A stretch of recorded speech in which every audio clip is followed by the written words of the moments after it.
This video is powered by LearnToPlay.live, the only hardware synth performance course. Register now and enjoy 40% off. So you want to make music, you want to make it sound convincing, but there's one little hiccup: you don't really know how to play. Or you know a little bit of how chords work, but you're not really a virtuoso. Well, let's get into that today. The magical power of an arpeggio. That's going to be today's video. Are you ready for it? Let's go and do that right now.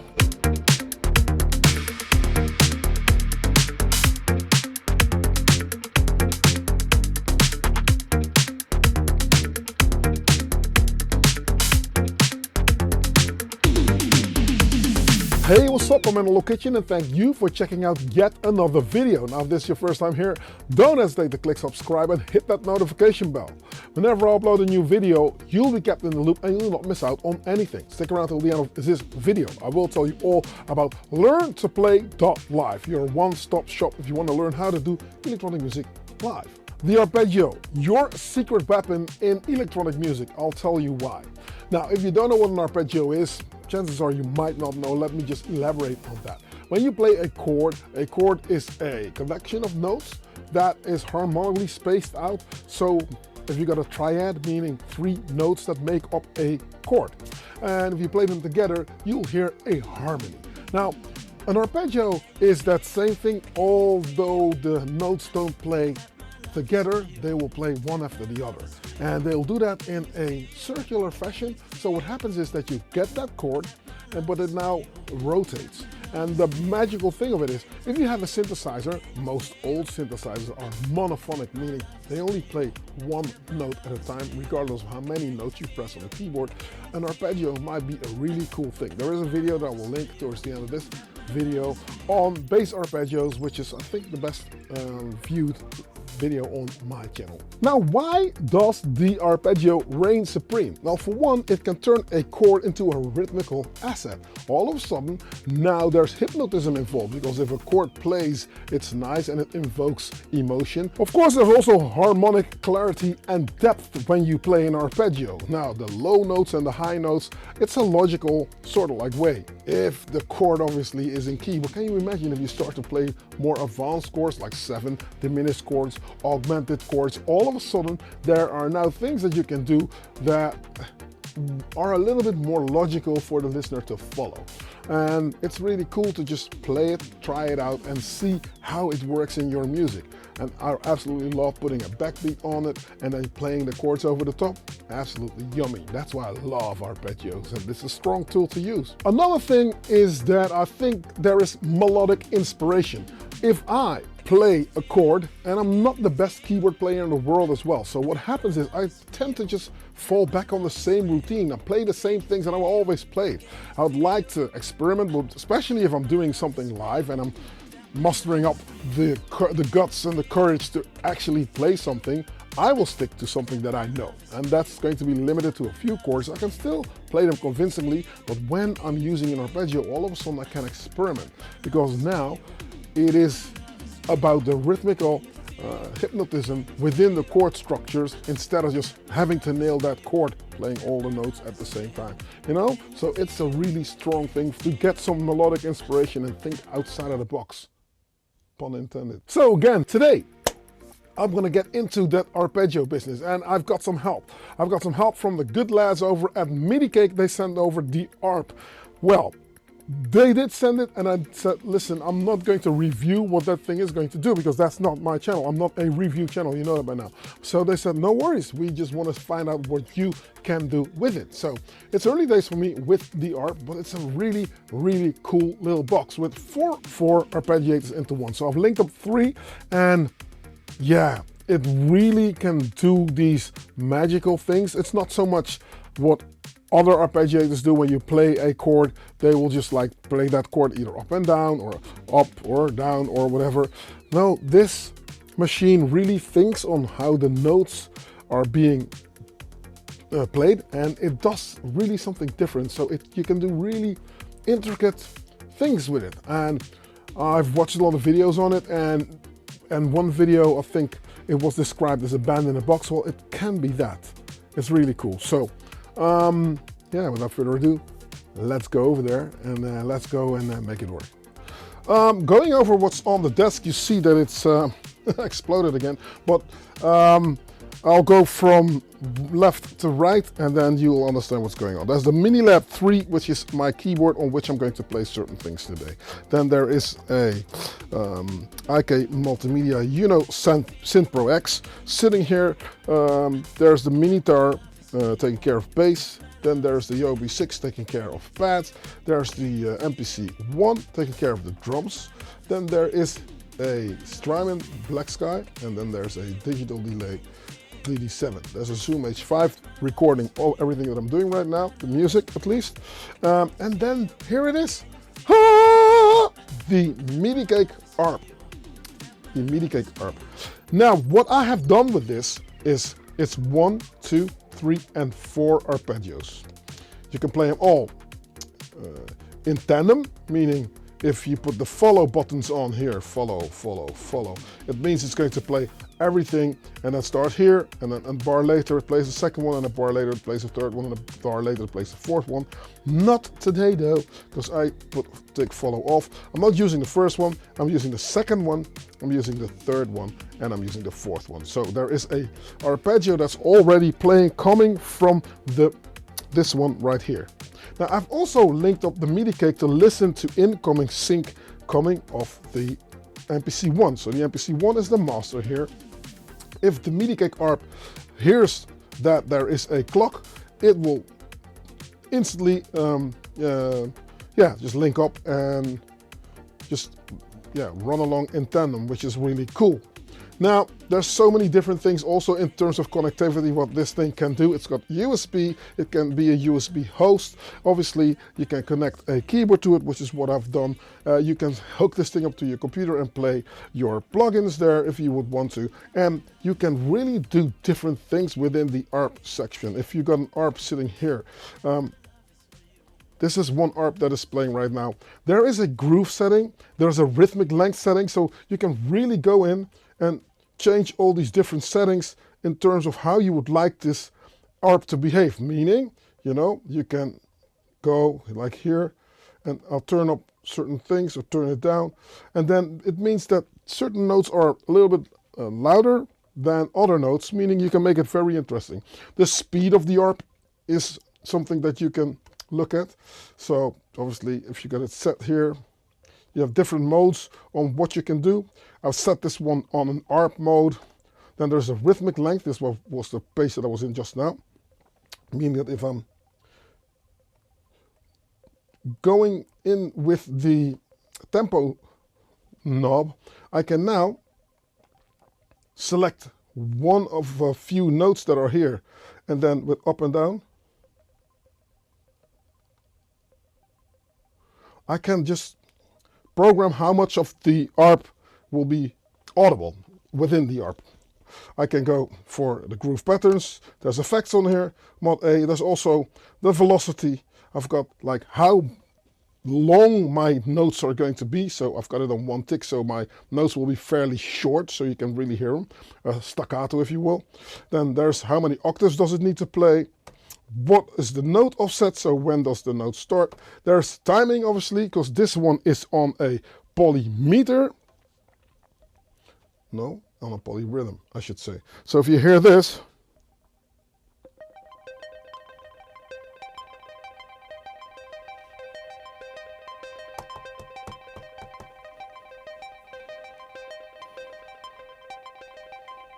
sounds pretty hypnotizing, right?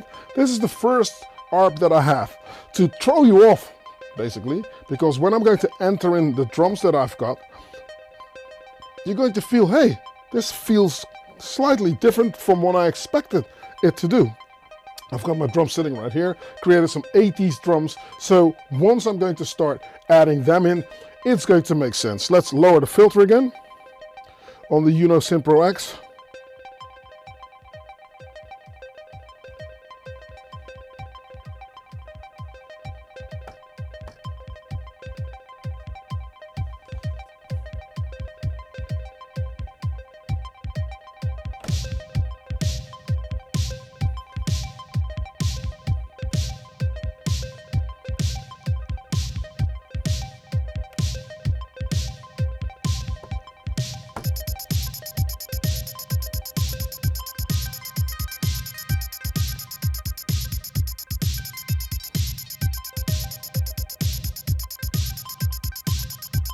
Nice.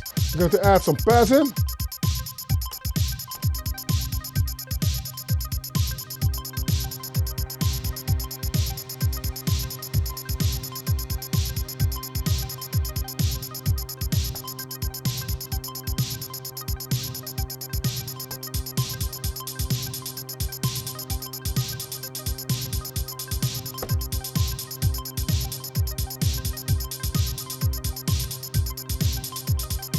Yeah, I'm liking this.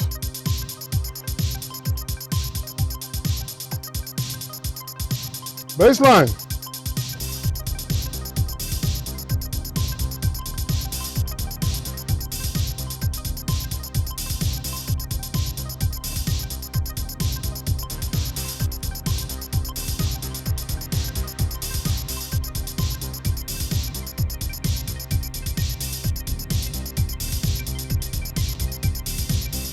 Now the fun part is, you can program the chords to play something, or you can play them. What I've done is I've played it.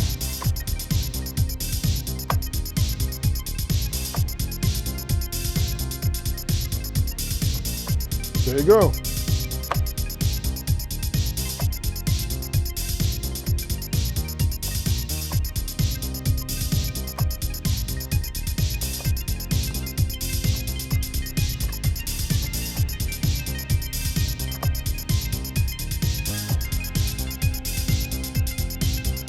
Back.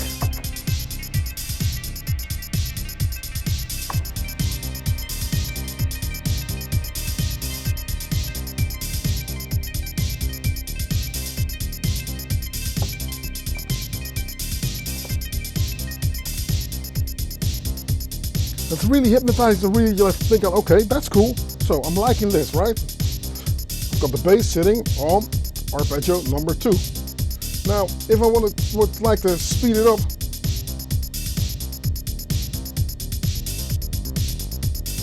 all of a sudden, there's a different thing here. Something that I think I can use, take out.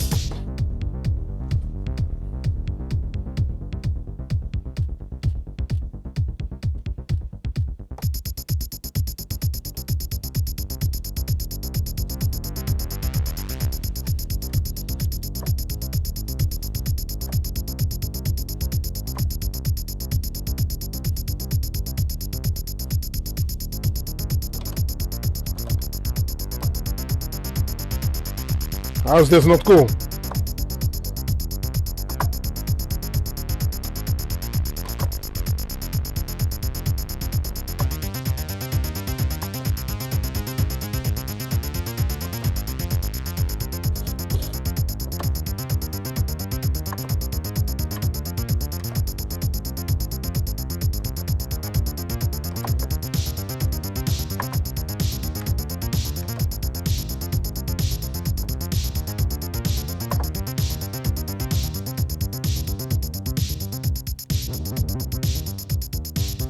And back to that easy peasy part. Now, did you notice that when I was playing the chords over here, that all of a sudden they didn't act as an arpeggio? Well, the cool part is, you can tell this thing to play 3 things. You play an arp, and then determine the speed, obviously. Or, see, here we go. I'm liking this. Hats on there. Let's run with this for a second, right? Longer notes. A little bit less of the reverb. A bit.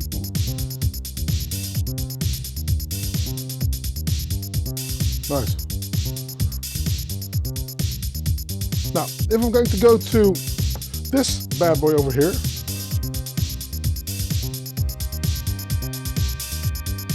that is playing chords. So I can tell it to play chords. I can tell it to play a drone, so it's just something that will just keep going forever. And then turning this bad boy down.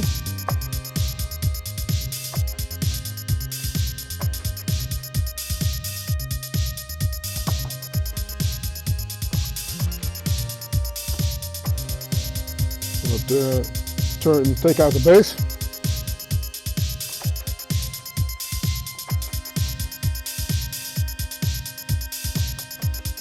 Now this is for about as far as I can take my own keyboard playing, but it makes it sound a little bit more advanced, doesn't it?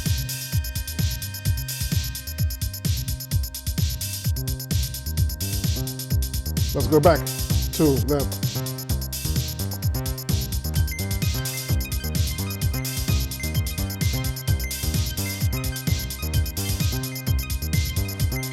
Yeah, I'm liking that, man. Whew.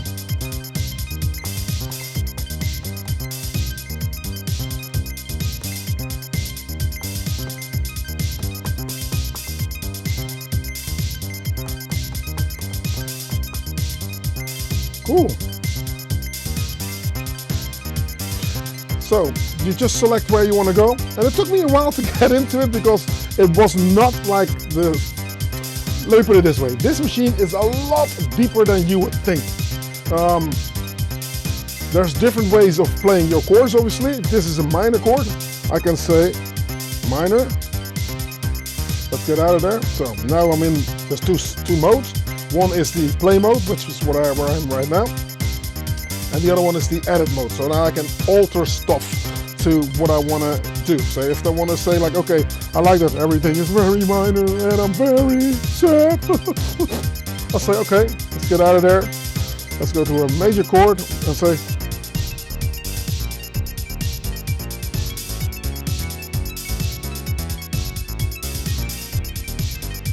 see that it's custom, so I know that I can.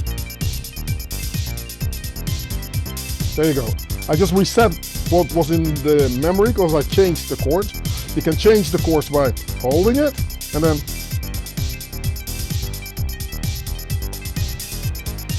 changing the chords up the way you would like to. Really weird, so you don't have to stick within what is being programmed and go, oh, what did I do? Reset it, it goes back to major. Major is here, minor, hit minor, minor chord, 7th, 6th, sustain, and back to major. You see? So I can play it here, I can play it here, and I can play it here. How cool is that? So if I've got something like this going and say like, okay, it might be a little bit intense, let's try that with the chords.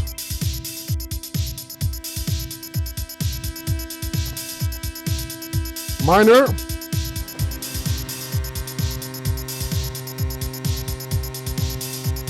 Going back to a major.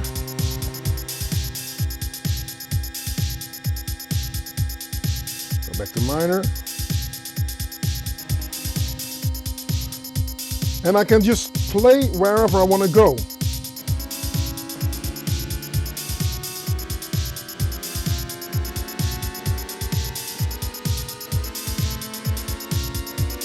Major, major.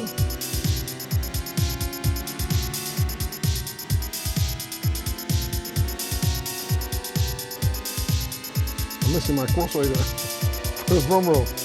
Anyway, I like my minor chords, so I'm on a minor thing, and then, you know, adding in the bass. I'm gonna go to this one. I'll say set. I'm going to change the division, maybe even double. Well, if I'm playing faster notes, you know, if I'm playing faster notes with an arpeggio, I'm going to take out low end. And low end, in this sense, doesn't mean I'm EQing it. I am going to pitch one of the oscillators to a different setting. 2 octaves up, if the mini tower allows me. Now I'm going to use the glide as well. And now it becomes very interesting. Now we need longer delay times.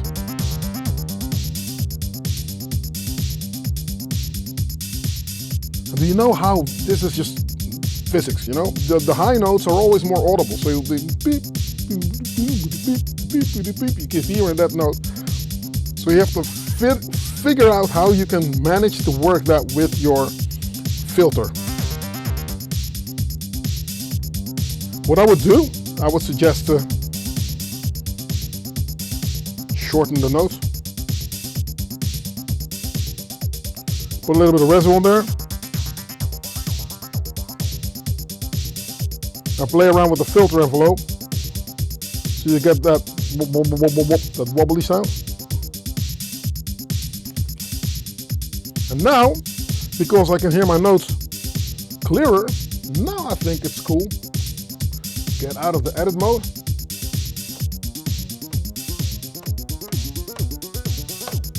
See? Whoa. Nice. I've got all my drums coming out of this one stereo fader here. So let's do that again.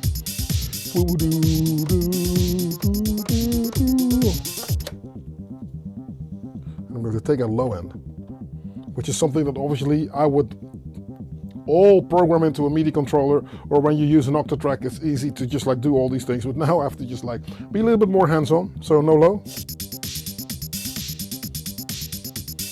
Out, 2, 3, 4, 5, 6, 7, and again. Doing that thing that I did.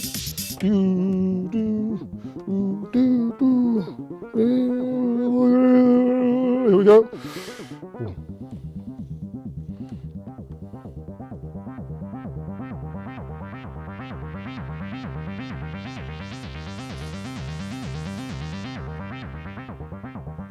One, two, put my beats back in.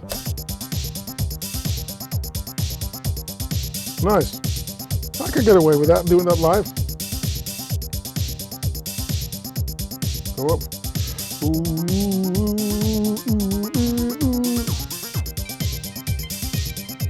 Yeah, I'm vibing now.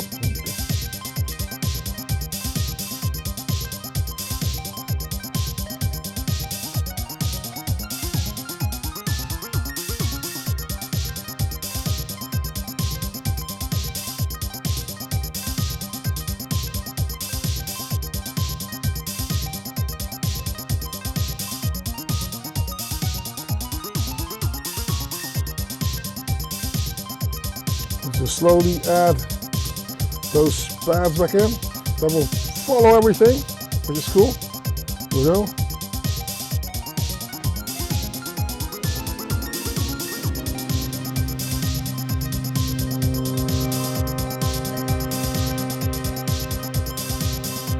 Not too loud.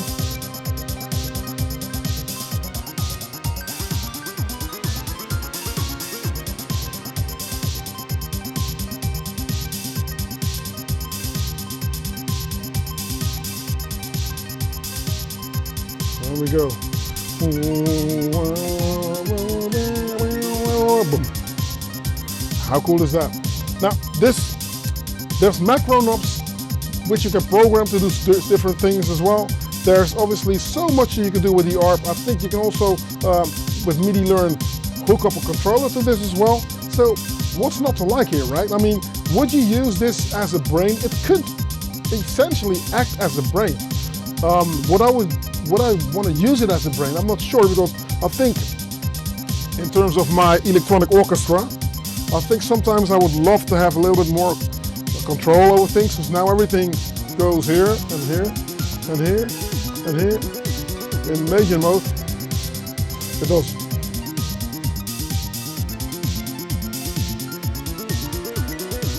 See, now it's a completely different vibe.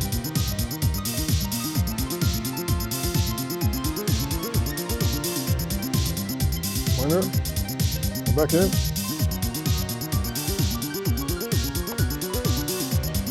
But I can play it here. I cannot play it here, you know? But then, if I was to play something here,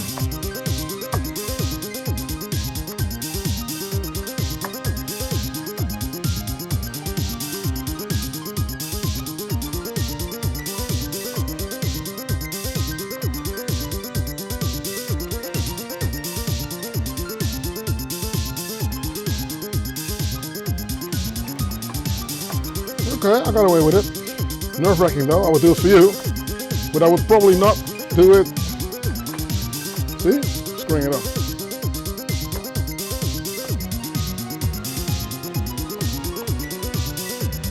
Well, there you go, you know? So, yeah, there's so much that I can tell you on why I think arpeggios are magical. But I think I made my point here.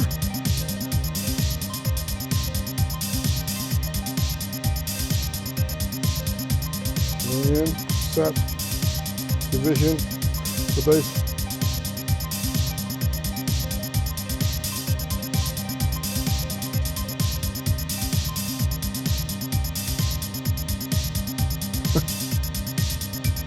Of course, I could have picked better pads coming out of the OB6, but you have to forgive me, right? Sometimes I mute it here. See, there's nothing there. But this thing immediately opens up, you know? So, what I also like about MIDICAKE as a company is that they constantly keep developing their product, so there's going to be updates all the time, you know what I mean? Now, just for the rookies out there, this thing does not make any noise, right? Much like the RetroKit stuff, it's MIDI based, so it does something with incoming notes, right? And what I didn't play it, but I will do that now. Going here. Where did I have it?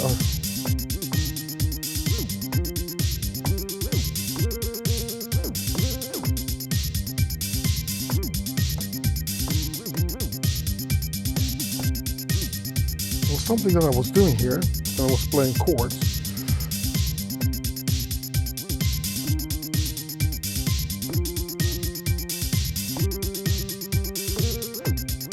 I think it does the same thing, so I can play chords from here as well.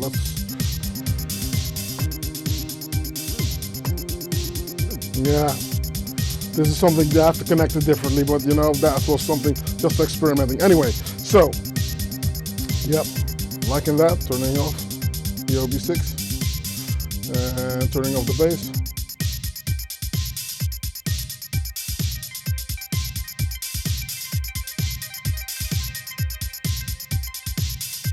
Another thing to note is that there's banks differences. You know, I can just like go to a different bank and just do that all over again and then play my different banks and patterns, or batches as they're called, on the MIDICAKE. And then you can just jump up and down, left and right, and just, you know, get your whole orchestra going, right? So I think this is a tool. It's just a cool addition to actually get something going, right? So if I'm taking out my drums, obviously I'm gonna go back to.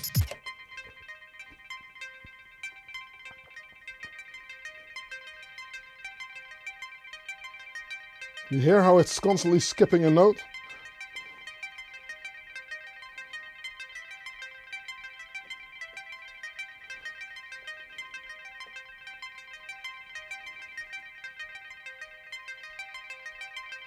See, this is what I mean with rhythm.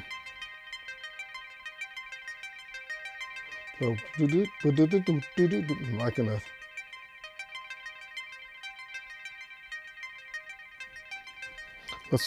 I'm going to take out the delay here.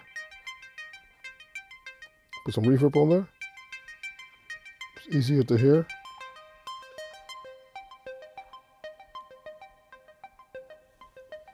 Different rhythm patterns.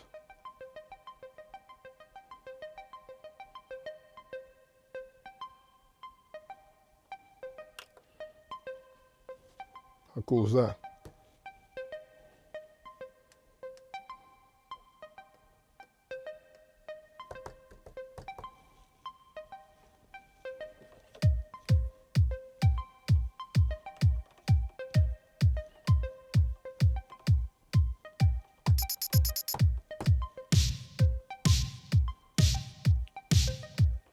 So how's that? That's a triplet instantly. So this is also cool. So I do think that you can also map that away to just like jump to the different rhythm patterns. This is an interesting device, ladies and gentlemen. This is something that's really like, I did take some time to just go to how I would use it, and probably this is how I would use it. Turn here. There's also different rhythms that I can do with my bass line, but you know the bass line is wholly in my honest opinion, so I would go to, where would I like to go? I go to time, that's where I am.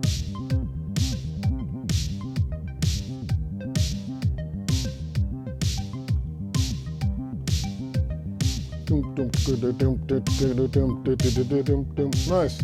So now we got that, you know, locking in arms and drinking beer kind of sailorman's vibe going on. But yeah, okay, let me know in the comment section what you think. What if there was a one-stop shop where you can get an on and offline course into one, where if you want to learn how to play live, you can actually learn how to play live. It's going to be a 30-week course on everything that you see me do over the last 5 years on this channel. So how do I connect my gear? What boxes should I get? When I connected it, how do I travel with it? How do I sound check? How does my headphone relate in terms of a club sound system? How does a club sound system relate in terms of when I get back to the studio? Gas, how to deal with it, or how to not deal with gas. Getting into contact with like-minded peers. All that is embedded in the course called learntoplay.live. And you can find it on learntoplay.live, which is, for me, something that has been going for a long time. Is really, really cool. And if you want to learn how to do it, doesn't matter where you are in the world. I mean, we stream the stuff live. If you're in Holland, you're more than welcome to join. We got our classroom ready and set for you.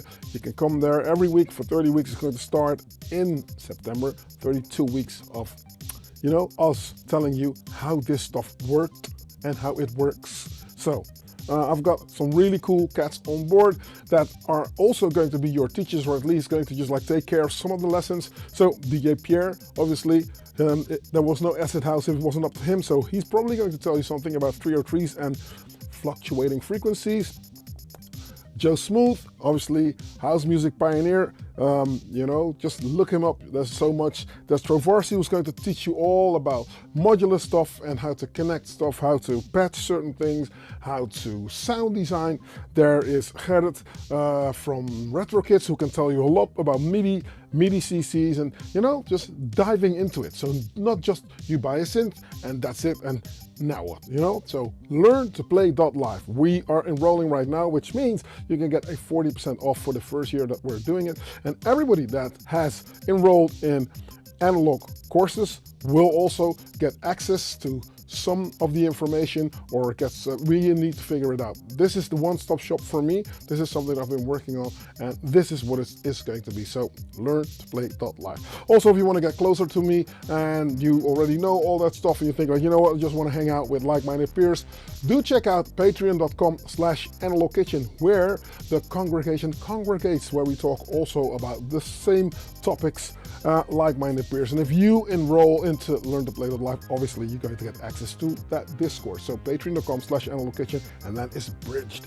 into Discord. Now, this is my take on arpeggios. There are so many different synths that can do arpeggios. Synths have them on board. Certain groove boxes have them on board. But the MIDICAKE Arp, it's early days for me, but obviously I'm going to, over the course of a few weeks, look at what I can do and how I can metabolize it into my style. So certain people that were on my tail about me being too techno, I don't learn anything anymore. Okay, well, different genres go for different sounds, and obviously no problem. So feast your ears on this space. That's it for me for today. Yeah, next week another video. So I'm out. Peace.